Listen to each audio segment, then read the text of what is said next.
Sinawo Makhetha, Thibili sinawo Makhetha mdalikhanyisa. Simthatha phaya iMan B Entertainment. Apha ephondweni. Usemtsha lo mntana upheki wapho. Ekhaya.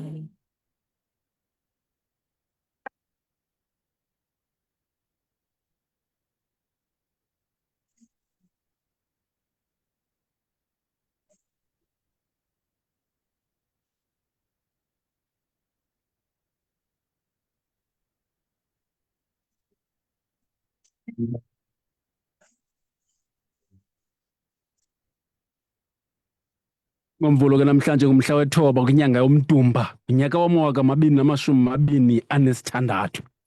Uba uthi asiwugqibanga lo nyaka inene awuboni. Sivula iveki ke sithi lowo nalowo makahlale ecaleni kokwabo ize sibone uba ngubani ophethe okhoyo kuba xa sithatha le bhekile siyikhupha siyibeka kwizintlu ngezintlu nakwiziduko ngeziduko asifuni kuxutywano kuba indlela yokusila ayifani. Yonke loo nto sifuna ukunika le nto usinike yona ngethuba uwabizile amadoda.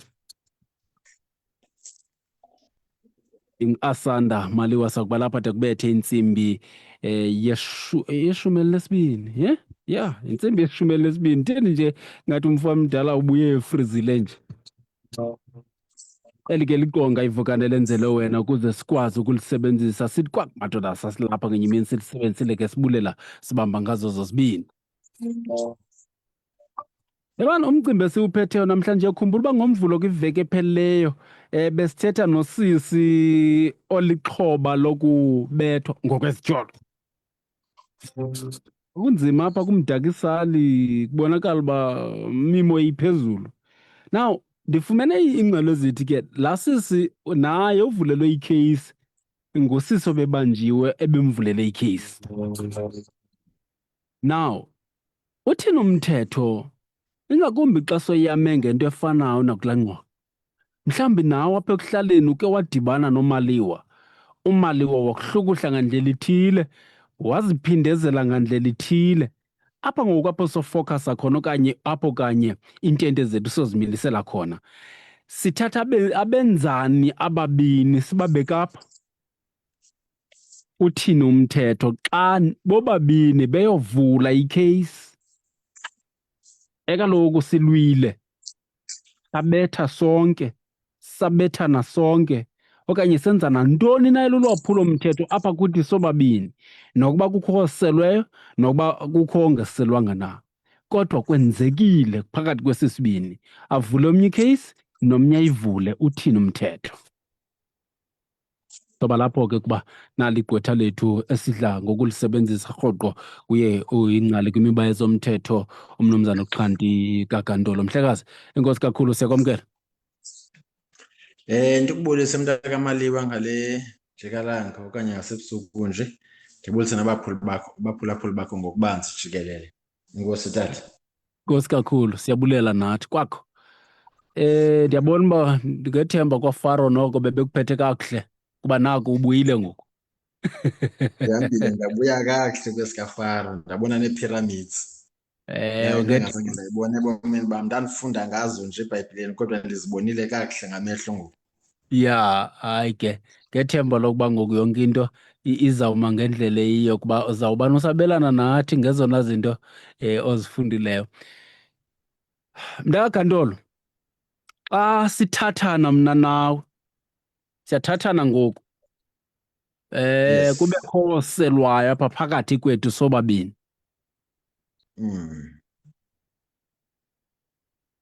Lo oselwayo athi kwaku mandiyomangala, abe nazo iimpawu zokuba weselwe nyhani, nokuba imeko ithini na, nokuba ingxwabangxwaba ime ngoluphi uhlobo, ayomangala abanjwe obanjwayo. Ubuye kwakhe lowa naye avule yakhe ikheyisi kwimeko yokulwa.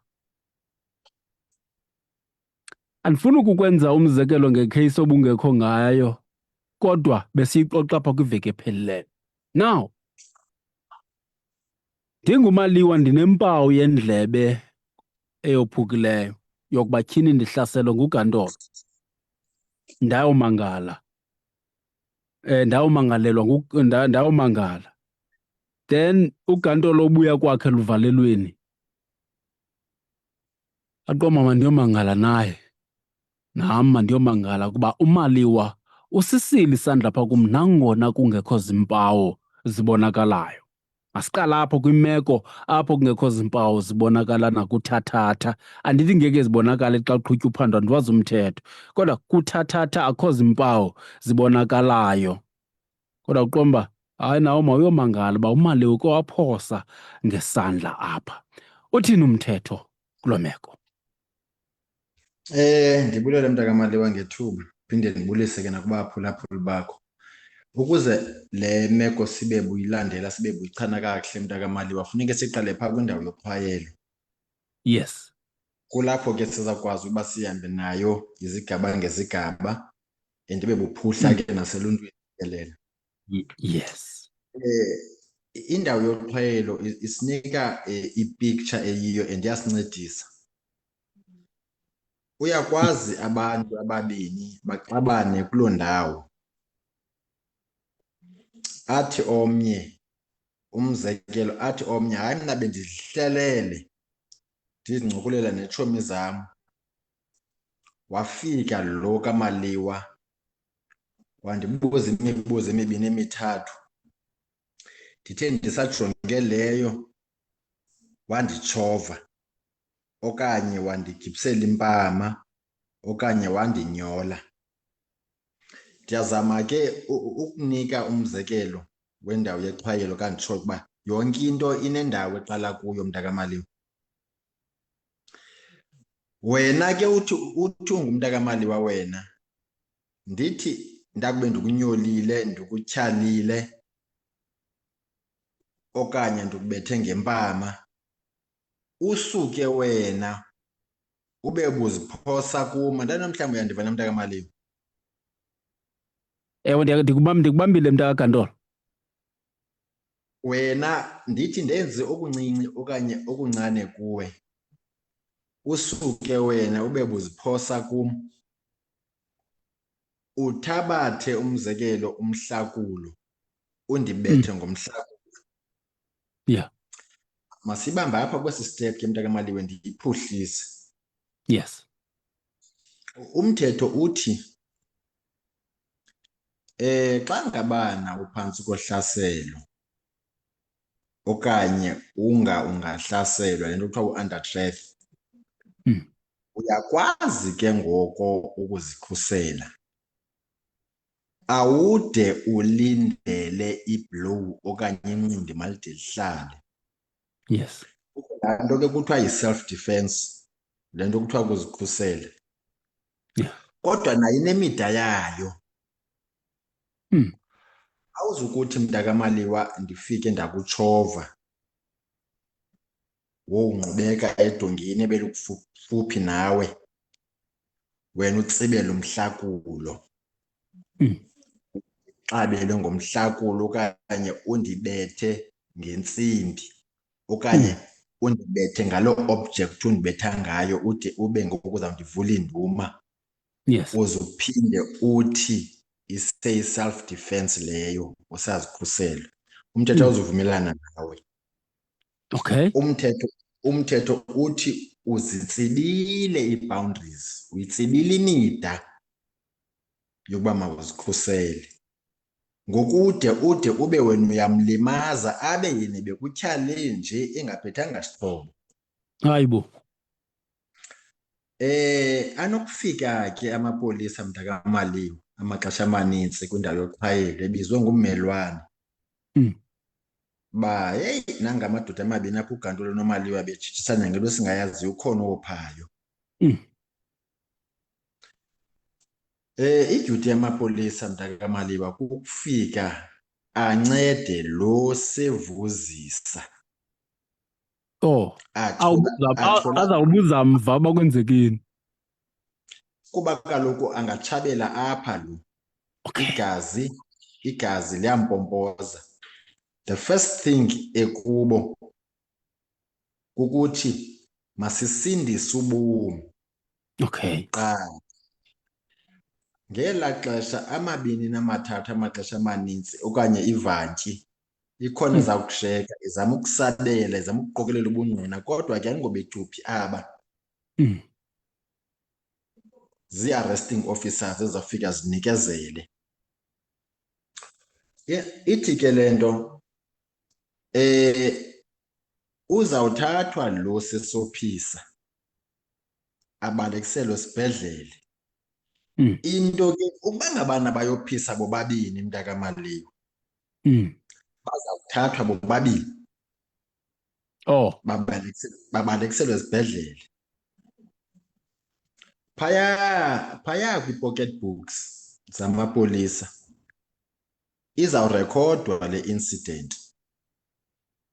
Hayi, sifikile kwisithathu esithile kwindawo ethile, safika kukho amadoda amabini ebesilwa, enye ibinenduma apha isibunzi ivuza igazi, enye ibingenazinduma at all. Loo nto ke ayithi ngubani owenze ntoni, kodwa iyasinika umkhombandlela ukuthi ngubani oye ngamandla komnye. Ibuyela kulaa nto ke bendithethe ngayo kuqala yokuthi ukuba ngabana uzawuthi undixhaqhe ngezembe, ngosuke ndikutyhale mntakaMaliwa, ngosuke ndikunyole, ngose ndikuthuke, ungayivula ikheyisi yakho enkundleni. Andiyazi uzawuthi uyivula ngegama elithini, kodwa ke kodwa ke we are in a free country, ungayivula enkundleni, kodwa kulapho zihluzwa khona mntakaMaliwa. Kuba kaloku undinyolile apha ekugqibeleni. But ke ngoku funeka ukwazi ukuthi xa ufika enkundleni undinyolile, wenza u-ABCD obangele ndizikhusele kuba ubomi bam bendisithi busesichengeni. Okay. Kulapho ke ngoku kuzawufuneka ke kobu bomi bakho busesichengeni ucacisele inkundla ukuthi ufike njani ezembeni, ufike njani emntini, ufike njani elityeni, ufike njani emhlakulweni, ude umbokoze abe lolu hlobo, abe ngoku kuno-J88 othi unezitishi ezimbini ezintathu eziyi-13, abe edunjelwe ngumlomo eshukunyelwa lizinyo, abe edunjelwe sisibunzi. Kuba kaloku ugqirha uzayibhala yonke le nto ifike kugqirha isefresh. Kulapho ke ngoku kufuneke naba bakucebisayo okanye lo ucebisa uMaliwa, hayi nawe, because zinintsi ezangcebiso sikhulele ezilokishini, sikhulele ezilalini. Yes. Hayi nawe mbovulisi, kufuneke ngunalo ucebisayo abe unolwazi ngee-processes ozawufikela kuzo wena xa sekuxoxwa ityala lakho. Kuba xa sowenze umonakalo kumila kunje, there is only one defense uma uyisebenzisa enkundleni mntakaMaliwa, yi-self defense. Okay. But ngoku le yakho i-self defense ineengxaki zayo.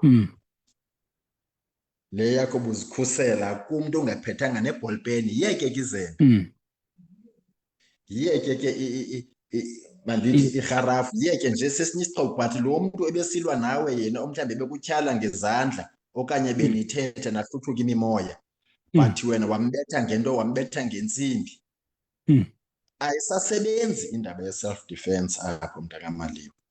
Ke yibambe kuloo ndawo mntakaGantolo. Now ngaba ukuba ndithi sisebenzise kwale scenario inye, nam xa ndithi ndiyomangala nakube ndingenazo iimpawu zitheni, kuzawufuneka the same process okanye kuzawufuneka ndizohamba laa ndlela ibihanjwe ngulo uneendawo ezibonakalayo, kuzoba khona ne-J88 ubana ndithi hayi undikhombile umntakaGantolo kanganto yoba undinyole ndava kakubi.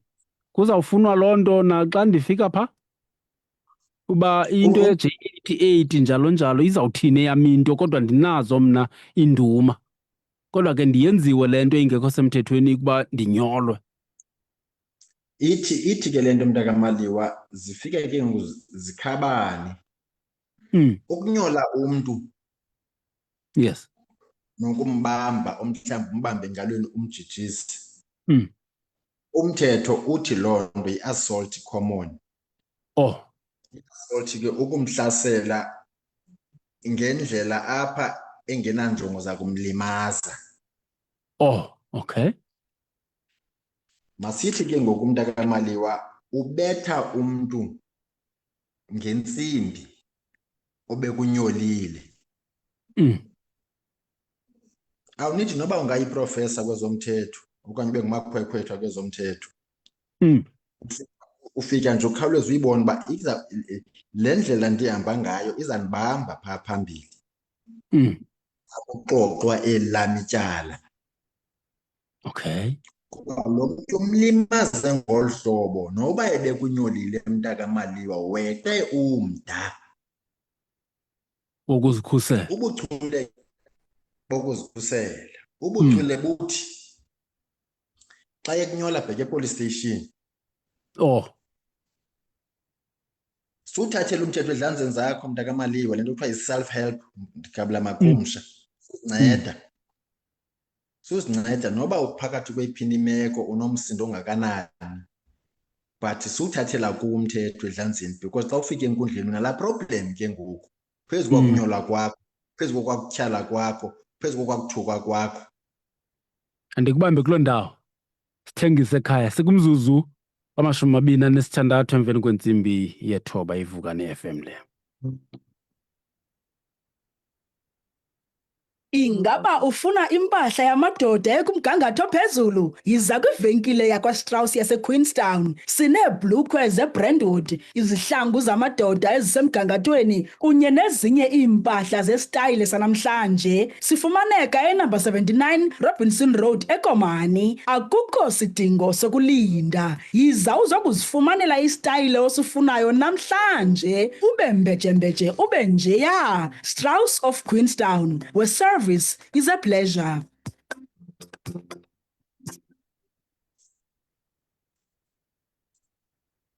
Sikumashumi ngoku anesixhenxe emveni kwentsimbi ye-9. Uba uyangena ngoku yiVukani FM le sikwimbadu, kodwa apho sikhoyo sijonge umba womthetho kwisizathu okanye kwimeko apho isibini sihlaselana khona, ze esi sibini sivule amatyala. Ngokungesisibini sonke ngamaxhoba, ngokungesisibini sonke umntu ngamnye apha ulixhoba ungumhlaseli, umntu ngamnye ulixhoba ungumhlaseli. Le nto ke izalwa ingxoxo besinayo kwiveki ephelileyo apho besithetha nosisi waseKomani eZibeleni obetyhola ngelithi uhlaselwe ngumntu ongumama olilungu le-ANC, bezisitsho ezazityholo ebesiza nazo sincokola naye apha. Endizifumeneyo ke zezokuba usisi lowa ebe wabanjwa ngamapolisa waze waphuma kamva, naye uye wayovula elakhe ityala. Ukhumbule ke kulaa ngxoxo siyithethile into yokuba usisi ebesithetha naye apha enkqubeni uvumile into yokubana ngokwenene uqale wagalela. Ezizathu ngelithi kukugalela kwakhe uye waqale wamkhomba usisi lo uye waphetha sele ebanjwa. Kodwa ke kwalaa meko ingxelo zithi okanye izityholo zithi uye walandela ukuze senzeke esasiganeko. Now siyibuyisa siyizise nakule yakho imeko apha ekuhlaleni, mhlawumbi wakwaba kuyo nawe imeko efana nale. Kokukuhlasela omnye unento ebonakalayo ezinduma okanye amanxeba, omnye akanawo, kodwa ngokwemeko yomthetho kube khona ukophulwa komthetho, ukuhlaselwa okuthile. Mhlawumbi wena ubethwa ngenduku waphepha, awabinayo awabinazo iimpawu ezithi hayi lo mntu ebekuhlasela, kodwa uba ebekuchanile mhlawumbi ngekulimazile. Silapho kanye ke kusuku lwanamhlanje, yiyo le nto uva ilizwi lengcali kwimiba yezomthetho umnumzana uXhandi Gagandolo. Nawe ke asikuvalele ngaphandle, ungeza neyakho imeko siyihla amahlongwane, kuba le ndoda sakuyikhulula phaya ngentsimbi ye-10 ukuba kusavakala wena esuka kweli lakwaFaro. 072 514 5381. Busatsho ke mntagandolo into yokuba ewe nalo ukunika ingcebiso kufuneka achule ukunyathela kuba mhlawumbi ingafika ifase phaa phambili. Kodwa nje bethu undiphekuzile ngesagweba ndaphepha, ebengandihlaseli. Yho! She mntakamaliwa ndincede ndingabikho ke ndiyotshaka kwela ngaphandle kanti benibambe umba omila kunje. Yes. Ndithe andafumana nethuba lokuba ndimamele ngenxa yezinto bezindifase kakhulu. Yes. Kodwa ke nathi sendilapha ngokwelo mdibaniso. Ithi le nto mntakamaliwa ukuze sibambe kakuhle singabaphulaphuli. Iba khona ke ingxakana xa uthathele umthetho ehlanzini. Ithi ke ngoku ukuze ube nokwazi ukusombuluka kule nto funeka ube nokwazi ukuzathuza xa ufika enkundleni. Njengoba besitshilo ke xa siqalayo ukuthi sinye ke isizathu onaso sesokuba ubuzama uzikhusela kuba ndiphose ngegqudu. Yes. Kube nalapho ke ngoku funeka uvezile xa ufika enkundleni ukuthi bendingenayo enye ifestile yokutsiba. Kuba esi sikhuselo mntakamali waza kuxelela namanye amagqwetha amameleyo okanye udibana nawo.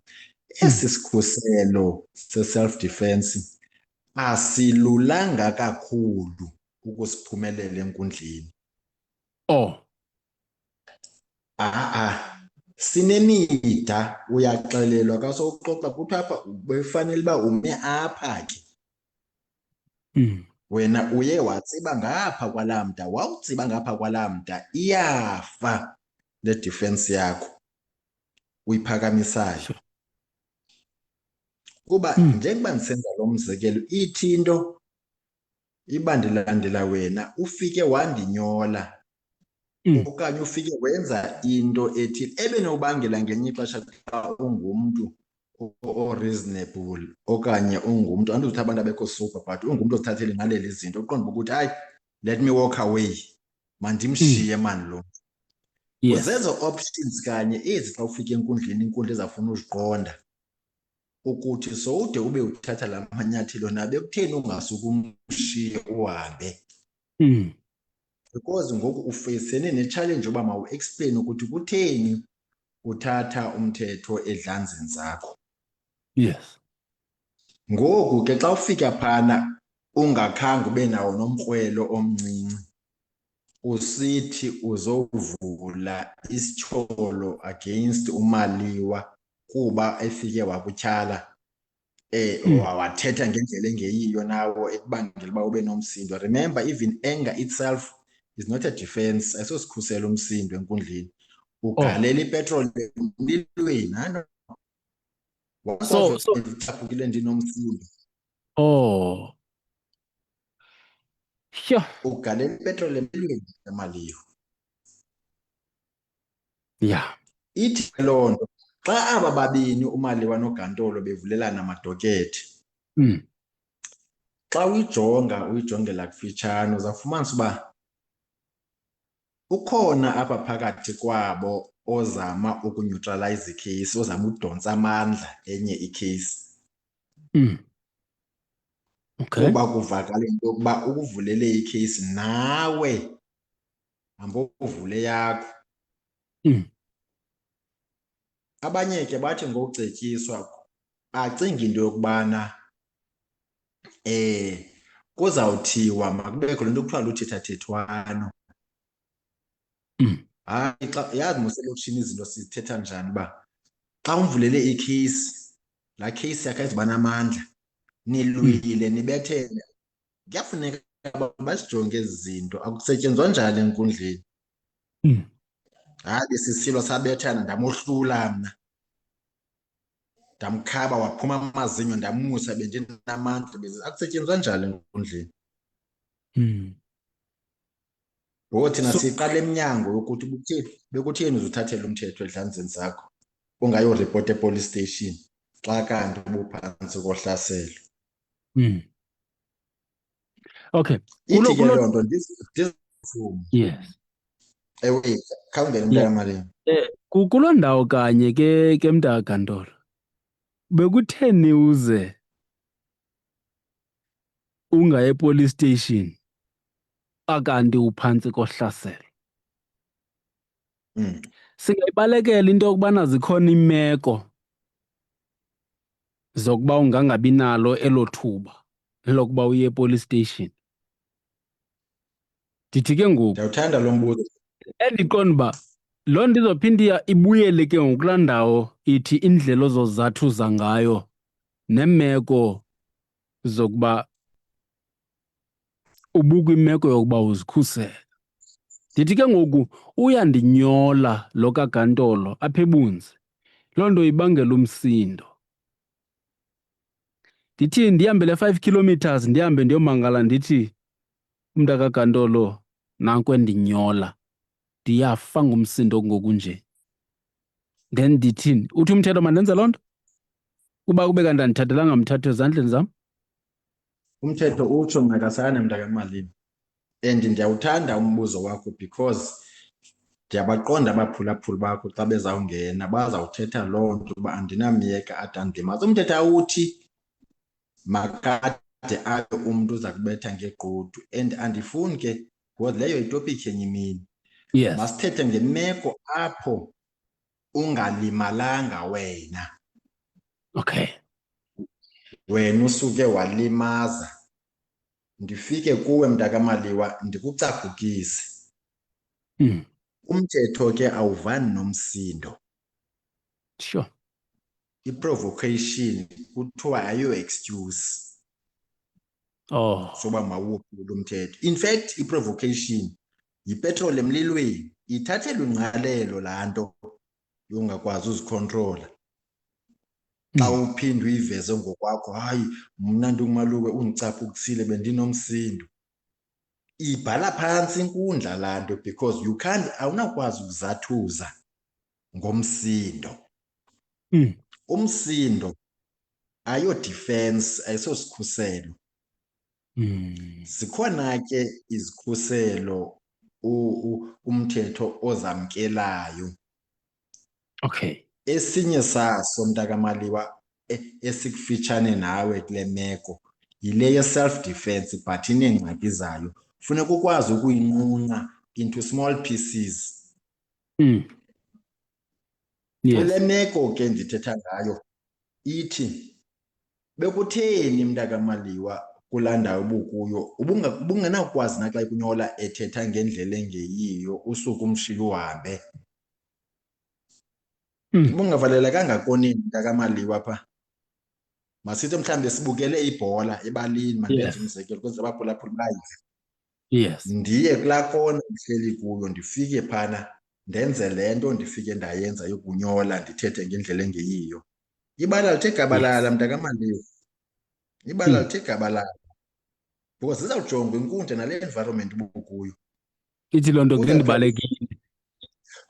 Ngokungabalekanga ngosuke wawokha ndifuna ubaleka Maliwa because bazawuthi abaphulaphuli bakho kanti uzubaleka mana ubaleka ndimoshwe. Yes. Izawuthi inkundla thatha imitsi emibini usuke kuyo umshiye. Yeah. Uzuthi ba ke ngoku awukholiseki ukunyolile le nto sithi i-assault common. Uhambe ke uyokumvulela elo doki le-assault common. Kulapho ke nizawubizwa nobabili kaloku zulumkele bazii-resources zikarhulumente ezi. And i-court rolls uludwe lamatyala ezinkundleni mntakaMaliwa manintsi kakhulu. Amatyala aserious. Awunawuthi ungumaliwa use ityala lotyalwa nelonyolwa enkundleni. Inkundla mntakaMaliwa zibhizi elaa xesha lenkundla malisetyenziselwe amatyala okudlwengula, amatyala okubulala, amatyala okuxhwilwa, amatyala ohayijekha iimoto zabantu, hayi amatyala okutyholana koomaliwa noogantolo beme ezikoneni bebukele ibhola. Uyayiva laa nto kulapho kunizawubizwa. So mntakaGantolo le ncoko ndiyafuna ukuyandisilishwa lelokuba incoko izalenye. Ndicinga uba sewuyicacisile le ndawo. Now ukuhlokoloza oku kona ngaphandle koba ndiyayiva le uba nothi umthetho awuthe sebenzi ngomsindo. Kodwa iinjongo zona zokuba umaliwa abe nomsindo. Mhlawumbi uyamazi umaliwa uba ngumntu okhawuleza uba nomsindo uyawuthatha isigqibo esingesiso.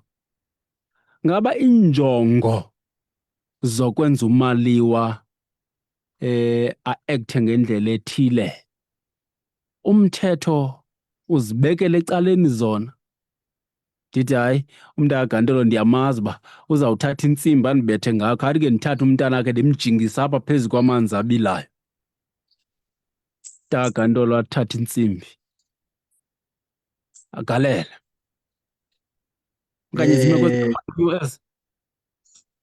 Umthetho umntakaMaliwa kasijonga apha emsindweni. Yes.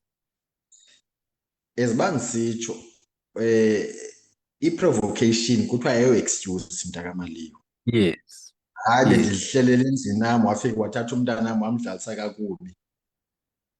I-provocation yona ayikwazi ukuma as ikhakha lakho okanye igwiba onowuzimela emveni kwalo ube uxovule umntu. Yeah.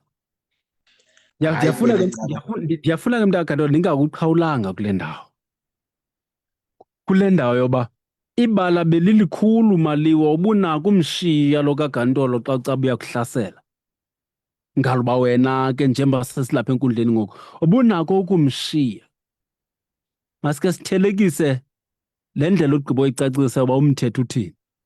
Sithelekise nemeko lapha ekuhlaleni. Xa ujonga njengegqwetha, ngoba kaloku ngabantu abaninzi, kukho igqwetha lapha kuwo kodwa kukho lo mntu wasehewu ulapha kuwe ukwalapha kuwe. Ndifuna ke nguzohlule kabini. Xa ujonga lo mthetho into ewuphetheyo uba Maliwa uba uthi ubunomsindo ayivakali le nto uyithethayo. Uba uthi ubungakwazi uwokha okanye umshiye umntakaGantolo ayivakali le nto uyithethayo. Now masijonge indlela oyiyo lo mthetho, sijonge nokwenzekayo phaya ekuhlaleni, elokishini, elalini. Awuzifuna izilungiso ngokwemeko yokuhlala nangokwamava womntu osebenza ngomthetho xa ujonga izinto abantu abazenzayo egameni lomsindo, kodwa umthetho ubumile ngohlobo.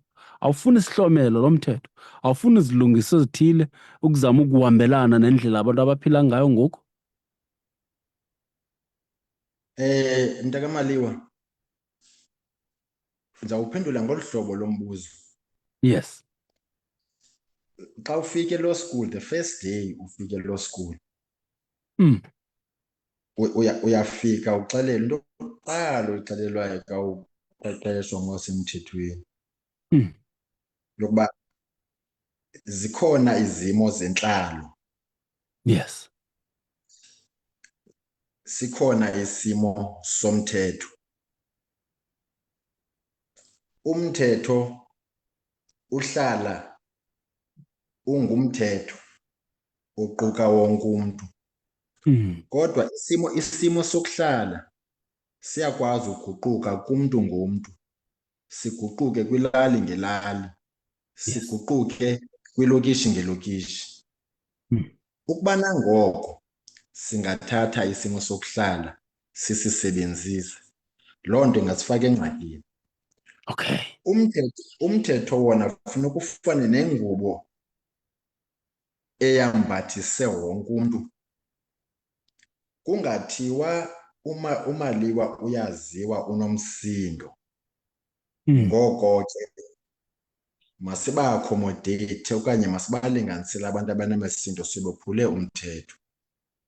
Yeah. Umthetho mntakaMaliwa ufana nentsimbi eleli phandle, umthetho uyabanda.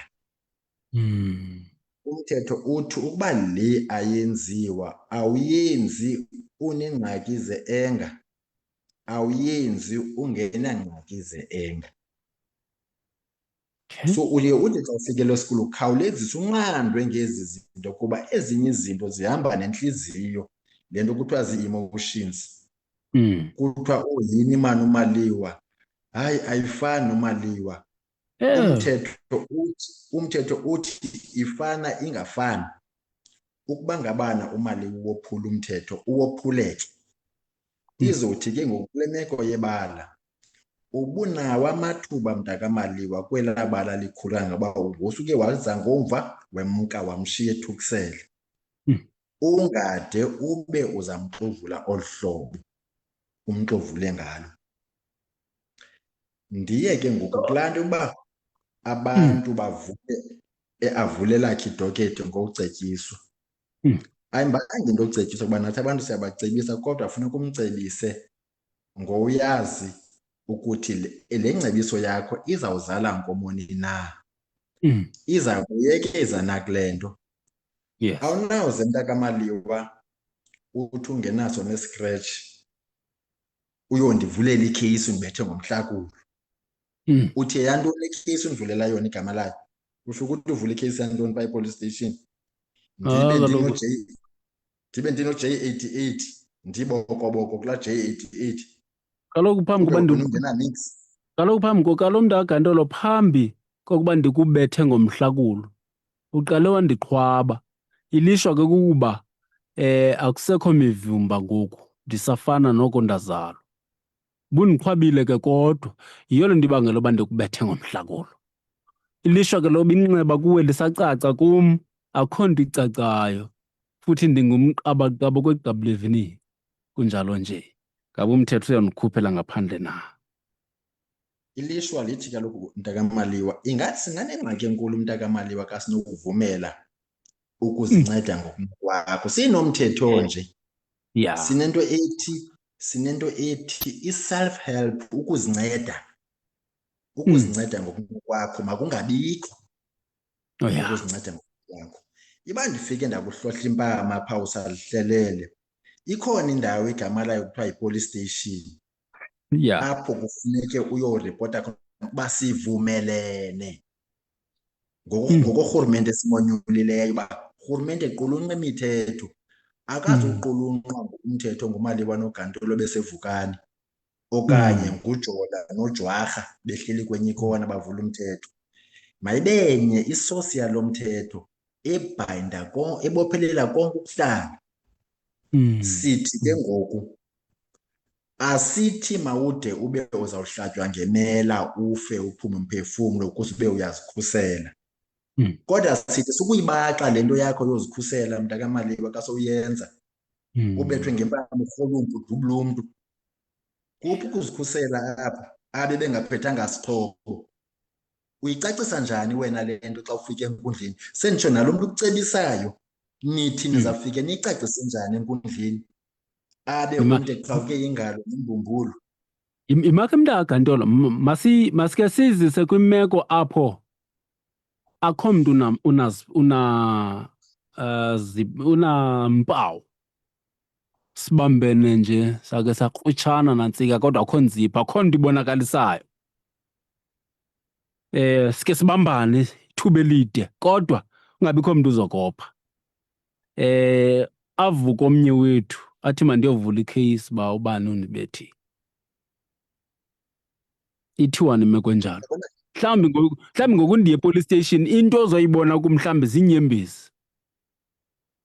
Qha andinazo iimpawu kodwa ndisuke kulweni phaa nomntakagantolo. Ngoku ndisepolice station ndithi, heyi, ndihlaselwa ngugantolo apha kwaMaliwa. Ithini ke ngoku apha? Sobabini akukho mntu unampawu zokulimala kodwa hayi man, sivena amandla futhi kwashushu phantsi. Masiyohlule kabini mntakamaliwa. Yes. Ayithi ke ngoku alinavula idokethi lokuba ndikubethile. Okay. Kuba loku iintlungu ziviwa nguwe. Yes. Ngenye ixesha unawo namanqina uba ndikubhuqa nokubhuqa naphantsi ndikuhlola impama unqanda kukhala abazali. Kodwa akasalimazana ngendlela apha enokuthi sibe siya kagqirha sobabini. Yes. Ayithi ke ngoku awunawukwazi ukumangalelwa. Uyamangalelwa. Umthetho uthi mawumangalelwe. Kungelishwa ke mntakamaliwa endifuna uliveza apha kona kubaphulaphuli ukuba ndiyabaqonda noba bangqangile. Phaa epolice station akho nkundleni. Yes. Ndiyafuna ubethelela loo nto. Yes. Akho nkundleni phaa. Akuxoxwa amatyala phaa. Phayana kumanyelwa ofike kuqala nedokethi lakhe. Uyayiva laa nto mntakamaliwa? Phayana aba bantu baqeqeshelwe ukubamba abantu abophula umthetho. Thina siqeqeshelwe ukucalula ityala nokubeka incakasana phambi kwenkundla, inkundla mayihluze isebenzise ubungqina buphambi kwayo uba ngubani eberongo. Yes. Asithi ke ngoku umntakamaliwa xa sifike enkundleni sifuna izivubeko ukuze ube uyabanjwa, asitsho. Yeah. Ipolisa into yobudala uba ndibuze lo mbuzo kuba ndizolandelisa nalo wesibini, lo ulwileyo wesibini naye ongenazo, mhlawumbi uzawuzomangala yena kusuku olulandela njengoba ndiye ngoku mna ndisava kuseshushu. Izawuthini uqhubayo bendisiya apho mntakamaliwa. Azawuvula amadoketho omabini mntakamaliwa. Yes. Amapolisa ke awakwazi ukuthi hayi jika Mr Gandolo kuba uMr Maliwa besefikile lapho ingathi into yenu le. Awavumelekanga. Awaxoxi matyala amapolisa. Avula izimangalo. Ndifuna nomphulaphula yazi loo nto. Akuxoxa amatyala police station. Kuvulwa izimangalo. La madoketho mabini mntakamaliwa. La madoketho azawahamba nobe lakho lifike kuqala okanye lami lifike kuqala, kodwa phakathi nendawo azawahamba ayowa edeskini kamtshutshisi. Uzawuthi umtshutshisi xa efunda edoketi lokuqala ayivele ukuba ngolesihlanu uMaliwa ubethene nomfo kuthiwa nguGandolo phi kungomvulo. uMaliwa vele ekhoti limiswe ityala lakhe. NgoLwesithathu kungena idoketi likaGandolo. uGandolo ubethene nomfo kuthiwa nguMaliwa livele kwakule nkundla iwana yalo mtshutshisi. Aqonda umtshutshisi, hayi mani ngomvulo bendinedoketi elukumila laba bantu, khathi ke ndibabize bobabini. Masithi kumzekelo masithi mhlawumbe bekusembarheni, ndonana kuyibiza ndazi eligama lesini. Aqomba, hayi mani le nto yenzeke embarheni, bekonwatyiwe apha ngendlela yokonwaba ukuthile, qha ke kwagilwana ngeenteta kwade kwafikelela kule match yeboxing. Kukho into ke ngoku ekuthiwa kuba kusithiwa amatyala amanintsi aserious afuna ingqalelo mntakamaliwa, asuzukwazi uzixoxa kakhulu ngabantu ababetheneyo embarheni. Yes. Mandiyithethe nje ncakasane loo nto apha kubahlali. Ngamanye wala matyala akhawuleza athiwa qhwi abekwe ecaleni kuhoywe amatyala anomthamo omkhulu. Kangangoba la matyala lana nibizelwe ofisini omtshutshisi ophetheyo. Anihlalisa apha nobabini. Ade madoda make ndiva apha kuni, yeke le niyibhalele apha. Ndiyayiva. Kwenzeke ntoni kule ndawo benikuyo? Ayecacisa omnye, hayi mna bendihleli neetshomi zam wafika uMaliwa wathi ingathi niyazana nje. Hayi ndayazi le ndoda yapha kuthi elalini, hayi sihlelisene ngolu hlobo nohlobo. Kuthi asinayilungisa ngothethe. Awuphumanga amehlo, awuphumanga zinyo, awuthenanga, nilwile qha. Anonzakisananga serious. Le nto kuthiwa yi-mediation ke baye bavumelane, kuthiwa qhawulana nani, celana amaqolo, nibadala ngabe niphinde niyenze le nto. Okay. Yabona ke bavumelane basayinise phantsi. Yabona ke mntakagandolo ukholisile ke ufike kule kona, bendifuna ufike kanyapho kuba yonke loo nto ikhokelele ekubeni kuba sibe zizizwe zithi jonga naba bantu balwile baske alaxoxolo tyala. Lo mthetho waseSouth Africa yikho le nto yawo. Kutsho uMaliwa ezihlelele ngasebuhlanti, kutsho uAsanda Maliwa ezihlelele ngasebuhlanti phaa kwabo, kuba lokubona la madoda ethe chu echulene. Kwenziwe le nto ugqibo ithetha ngoku uba hayi kuye kwaviwa macala amabini. Ndithi mna jongaka umthetho waseMzantsi Afrika. Kutsho mna jongaka umthetho waseMzantsi Afrika. Abantu balwile apha izolo sibabonile. Jonga wona apha bebuye chithiwe le nto yabo. Bendifuna iyapho kanye kholisile ufike. Kodwa ke phambi koba ungene emntolo ndiyacela uba sifake le ndoda enzele uba ungafikeli kwixesha lobaleka singayivanga bethini na. 072 514 5381 erawundini. Bhotise mntakamaliwa, mandibhotise mntakamaliwa. Nakuba uGandolo ke owasemthethweni ongowasemthethweni apho estudio. Mandibhotise ngale mini inemvulana phandle apho. Mntakagantolo nawe mntakamaliwa. Masiqala apha kuqala. Okokuqala kwimithetho yaseSouth Africa awunalo ilungelo lokumthuka umntu. Uphinde futhi awunalo ilungelo lokumnyola umntu. Iphinde awunalo ilungelo lokumbetha ngenjongo zokumenzakalisa umntu. Le into leyo uba ndikhumbula kakuhle ngokwi-constitution yethu azivumelekanga zonke ezo ntlantlo ezo. Ithi ke ngoku xa ikhona into enibambana ngayo nomntu, elakho onokulenza kukuhamba uye kwabomthetho, kwezomthetho yomangala uba uyandithuka. Ungadanga waphindisana ngokuthuka back kuye uyommangalela uba uyandithuka lo. Okanye ubuyakunyola umshiye njalo ekunyole njalo ungaphindisi uhambe uyommangalela uba uyandinyola lo. Uyabona ke ngoku xa uzawuthi esawube umntu ekuthukile, wena ke ngoku ubona uba izithuko ezi ziyavakala apha kwenyameni zenza iziva, uthi mawuthathe into kambe ke into enobukhali. Uthathe into ezambetha lo mntu kube kuthuka, okanye masithi kube kunyolile ebusweni, uthathe into eza kuthi imbethe enobungozi imenzakalise. Ndicinga uba ndiyangqinelana nowawugantolo. Uphosakele kakhulu okokwenza kunjalo, akuthetheleleki. Elona ke lihamba phambili loba nako liphinde into eyenziwayo yabuhlungu kuwe ngumntu, hamba yiye emthethweni mshiye uyomangala. Uyabona ke lo mthetho awubeka uba ugantolo, ndimamele kakuhle niqala. Lo mthetho uyafana nomthetho ekuthiwa yi-Firearms Control Act. Laa mthetho ulawula ukuphathwa nokusetyenziswa kwemipu. Uhamba kwezi nkalo kanye nawo. Awuthi kuba ubona uba wena uqhobe kakhulu usuke nje ulimaze, unamabakala. Unyanisile ukuba ugantolo xa ndiva, ngoba iyangqinelana naloo ndiwaziyo. Awuthi kuba unento ukhuphe wenze ibe kungekho isizathu, ngoba nawubethana phaa phambili ezinkundleni. Ithetha uba ke ngoku nyhani ke kuleni case ndiyamva ke ngoku uthetha nge-CA apha, that is i-common assault, ne-GBH, i-grievous bodily harm. Zohluke kakhulu ke ezo nto ezo.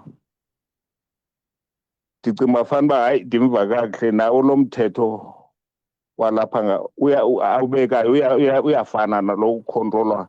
Ingathi ngowa-1996 wandikhumbula kakuhle, i-Firearms Control Act, nayo ihamba kanye kwezi nkalo. Awuthi kuba umntu ningavani ngentetho ube sokubheka esinqeni.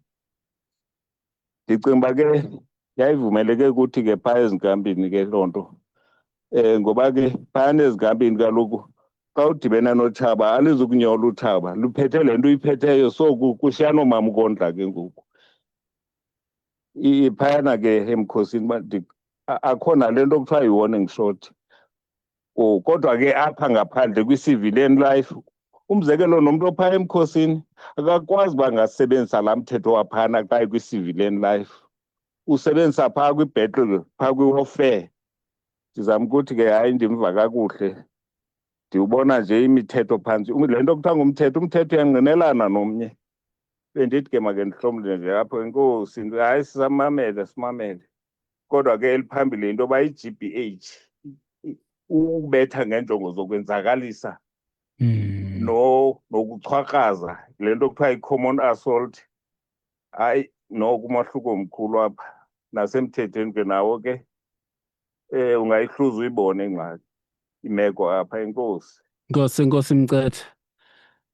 Bawukantolo, ndiyaqonda uba uyangqina naye, uyaphawula, iyavakala ukuba indoda ecamouflage. Uyayiva nje uba indoda emabalabala ngokuthetha oku. Kodwa inyaniso nenjongo zale ncoko yanamhlanje kukuba ungaziboni ukwenye imeko obunokuzikhwebula kuyo, kuba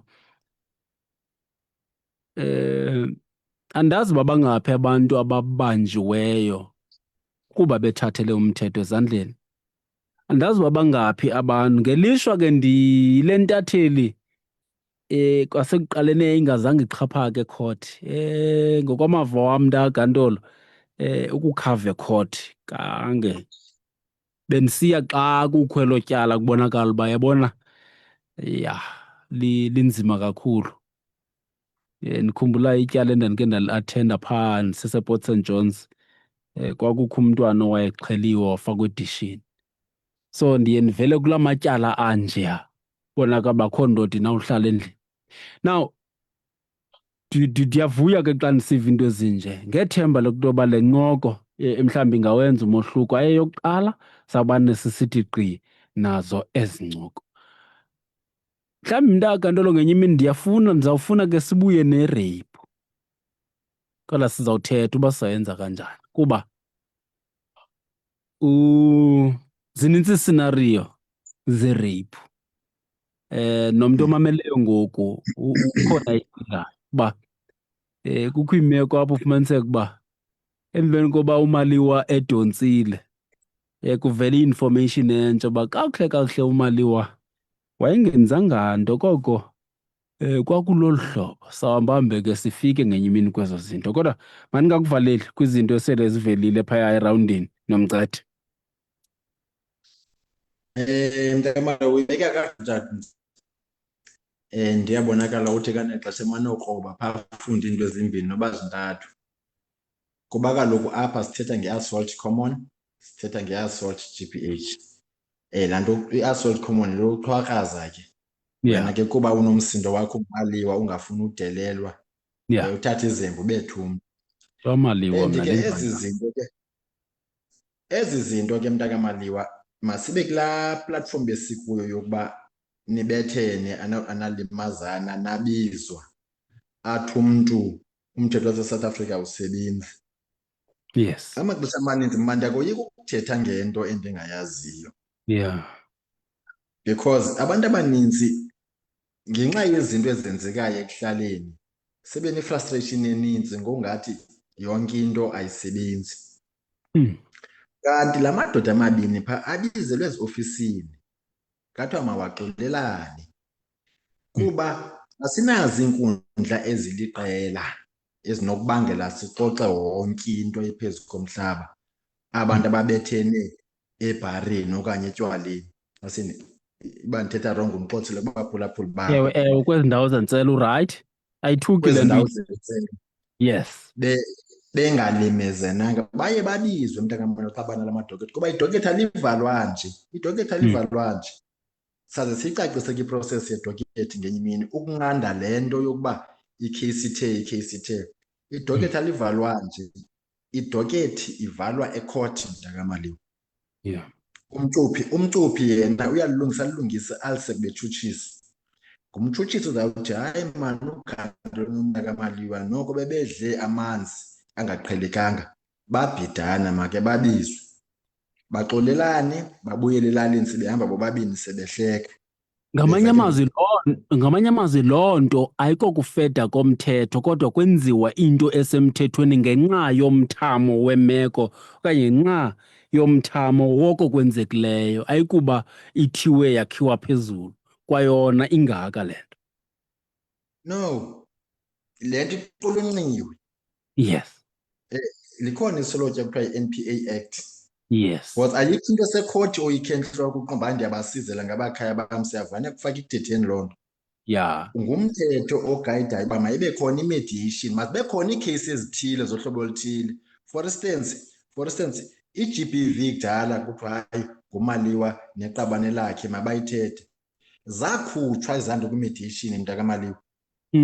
Noba selisithi iqabane lakho hayi ndikuxolele tata ekhaya sitya wena apha endlini. Walivule laa dokethi liya straight ekhothi, noba sowufake uzolicima alicimiki. Akhona ke la oxhwaxhaxhwaxa acimekayo kuthiwa madoda izani masithethe, hayi nivisisene, Maliwa ndicela uxolo bendiqhutywa libe ndiqhuba, yeyi mntakaGandolo hayi ndicela uxolo nam ndiphazamile. Licinywe ke nisayiniswe iafidavithi, ningaguqukeli umthetho ngengomso nofika elalini nithethe ngeyiyo, ukwenzela kube neproof uba hayi aba bantu abakwenzeka ustep. Yonke le nto iyarekhodwa mntakaMaliwa, ifakwe phaa edokethini, ikwenzela nabacuphi bamadokethi bangabi nesikhalo, kuba nabo bayaripota ngala madokethi kubaphathi uba kwenzeke ntoni kulaa kheyisi, kwenzeke ntoni kulaa kheyisi. So ayovalwa ke ngoku la madokethi.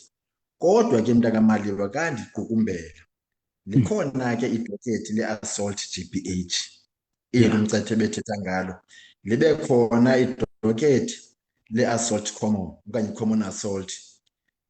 Akakwazi ucimana la madokethi mntakaMaliwa, ayikwazi ukwenzeka imediation apha, ayikwazi ukwenzeka imediation apha ngaphandle uba ivelwa nge-back door endingazuyazi ke mna ke. Awacimani la madokethi, kunomntu onzakeleyo apha, kune-assault GBH apha, kunamanxeba asemntwini apha. So uxolo ngokuqhawula mntakaGandolo, so ke ngoku mna mntu uyomangala mva ndinguMaliwa, mna bendifumene nje impama ndiyadagalela kodwa ngentsimbi mna apha kuwe. So xa ndiyomangala into endizama uyithetha yinto yokuba ndilindele ntoni mna ngokomthetho ezofunwa kumna, kum kuzofuna u-J88 xa ndisithi hayi undiqhwabile mntakaGandolo ngecawe, sendiyomangala ke ndingulo wesibini mna, nakum kuzawufuna i-J88 ngokufanayo nalowa nawe mntakaGandolo wena unenduma. No, ayenzeki ngolo hlobo. U-J88 ufumaneka epolice station mntakaMaliwa. U-J88 ufuna i-visible injuries, ufuna amanxeba abonakalayo, because lo tata ungapha ke countara, lo sisi ungapha ke countara uyawabona amanxeba apha kuwe. Uyoza kunika wabeka istampu sasepolice station, kuba ugqirha akazukwazi uyigcwalisa le form singekho istampu sasepolice station. Uzawukwenziselwa esa stampu sasepolice station no-J88 usiwe esibhedlele, ubuke ka-J88 ufakwe edokethini. So uba kwenzekile mntakaGandolo ndanayo lo J88 nakubeni ngoba ndingenawo la manxeba, akazufilisha, akazugcwalisa udokotela phaa esibhedlele mntakaMaliwa, because akho visible. Uzawubhala phaa udokotela, ikhona indawo yecomment kagqirha, uzawubhala phaa ugqirha phaa ezantsi abhale no visible injuries, asayine. Kukho abantu ababini abathathu abame phaa mntakaMaliwa kulaa J88. Ugqirha kwaba bantu kufuneka amakishe ba-injuries zindawoni nee-centimeters zamanxeba. Awunazo wena, uzawuvese kanti ugqirha uzile uMaliwa ngo-12 o'clock ebusuku ubhatele no-visible injuries. Sure. Ilwa ke laa J88 nayo ubulala ikheyisi yakho, ubulala ikheyisi yakho. Remember, ugqirha usebenzisa isayensi nee-tools zakhe to identify i-injuries, but this J88 does not identify, akana-injuries akwazi uzichonga apha kuwe. So ziphi ezi injuries uthi wena ekhothi ube nazo? Thweni gqirha engizibonanga. Sure. So isicinge khona le nqwelo mntakaMaliwa. yeah, njengoba utshilo kade nakwintshayelelo into yokuba ihamba iqinge xa ifika phaa phambili, and akukabikho phambili ke xa isekwesi sigaba. So ayibobuchule into yofana ndibaleke ndihambe ndiyovula ikheyisi ngokwale meko, okanye masibe sile nomcuphi wakhe akazuvuma ukunika u-J88 because kaloku usemcuphini u-J88, akazuvuma ukunika u-J88 umcuphi, because ikheyisi yakhe awuyikhuthazi. Umcuphi ufuna ukwenza ikheyisi yakhe strong, incedisa wena. So in other words, ufuna ukuthi umcuphi makakuxokele, everybody around wena nogqirha makakuxokele, athi ubune-injuries ube ubungenazo. And akho mntu ufuna uriska enze loo nto, because abantu abakwazi bakubona ungena phaa emnyango apha e-charge office usithi uzowuripota. Wena chaza uba hayi ndinyoliwe, qha kusekuthethwa ngaleyo nyolo, ungathi ulinyaziwe. Xa uthi ulinyaziwe, it's a different story mntakaMaliwa altogether. Ulinyazwe ngantoni? Iphi le ndawo ulinyazwe kuyo? uba ndophele ngaphakathi ndiva indawo ebuhlungu nje apha emqolo, undibethile kona mntakaGandolo, qha hayi ayisosiphawu kodwa iyavakala apha ngaphakathi. ayikho indlela yobonakala nomara. Hayi mntakamali asisebenzi ngolo hlobo thina. At least noba awungathi uphele ngaphakathi ngokuxhakazwa ehlanzeni mntakamaliwe ngeke. Ya mntakantolo no ndicinga uba icacile uzamile ukusihlangabeza uba awuve usihlangabeze ngokupheleleyo. Eneneni umuntu makenze into engazumfaka ngxakini ngomso. Siyabulela. Sibamba ngazo zibini. Kubulela mntakamaliwe ndithemba abaphulaphuli bakho at least bafunde nto noba inye noba zimbini. Yeah. Uba masingalawulwanga amaxesha amaninzi ngumsindo. Umsindo wamkelwa ekhothi, umsindo ayisosizathu samkelekileyo emthethweni ngokubanzi. Akuvumelekanga uthathele umthetho edlanzeni zakho naphantsi kweyiphini imeko akuvumelekanga. Awuzuthi utyhalwe esifubeni uyobetha umntu ngezembe, uyobetha umntu ngegqudu elifakwe intsimbi phaa ngaphambili. Yonke le nto ibeyenzekile yakho ke sowuthathele umthetho edlanzeni and umthetho sowufake wena kwi-spotlight ngaphezu kwalo mntu wena ukhalaza ngaye, uthi ukuthukile, uthi ukucaphukisile, uthi ukutyhalile. And ndiye kulaa ndaba ye-GBH xa ndivala mntakamaliwa ndizawuhlala kula mazwe omoya. Abantu funeka bazazi ke nezigwebo ngenye ixesha. I-GBH mntakamaliwa ingakusa nakwiminyaka emihlanu xa ufumaniswe unetyala.